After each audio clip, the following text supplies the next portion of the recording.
பெஹல்காம் தாக்குதல் எதிரொலியாக நேற்று ஒரே நாளில் ஜம்மு காஷ்மீரில் இருந்து சுற்றுலா பயணிகள் 10,090 பேர் திரும்பினர்.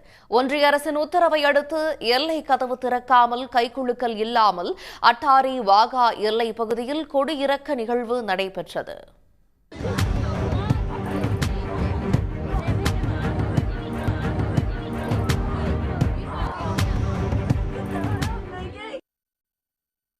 காஷ்மீர் தீவிரவாத தாக்குதலை தொடர்ந்து ஒன்றிய அரசு பாகிஸ்தானுக்கு எதிராக பல்வேறு அதிரடி நடவடிக்கைகளை எடுத்து வருகிறது.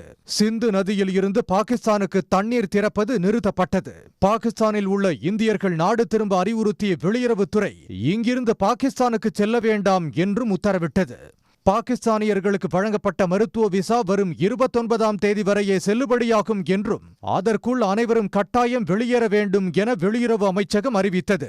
இதற்கு பதிலடி கொடுக்கும் விதமாக இந்திய விமானங்கள் தங்கள் நாட்டு வான்பரப்பில் பறக்க பாகிஸ்தான் தடை விதித்தது.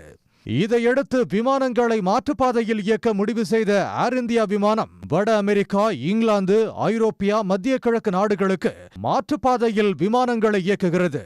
மேலும் ஒன்றிய அரசின் உத்தரவை அடுத்து அட்டாரி வாகா எல்லை பகுதியில் எல்லை கதவு திறக்காமல் கைகுலுக்கல் இல்லாமல் கொடியிறக்க நிகழ்வு நடைபெற்றது.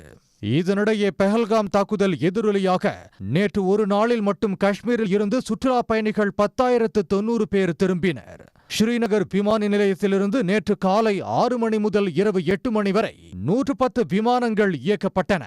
இந்த பரபரப்பான சூழலுக்கிடையே பாகிஸ்தானின் ஜலோக்தோனா பகுதிக்கு தவறுதலாக சென்ற PK சிங் என்ற இந்திய பாதுகாப்பு படை வீரரை பாகிஸ்தான் ராணுவத்தினர் சிறைபிடித்து வைத்துள்ளதாகவும் அவரை மீட்பதற்கு நடவடிக்கைகள் எடுக்கப்பட்டு வருவதாகவும் அதிகாரிகள் தெரிவித்துள்ளனர்.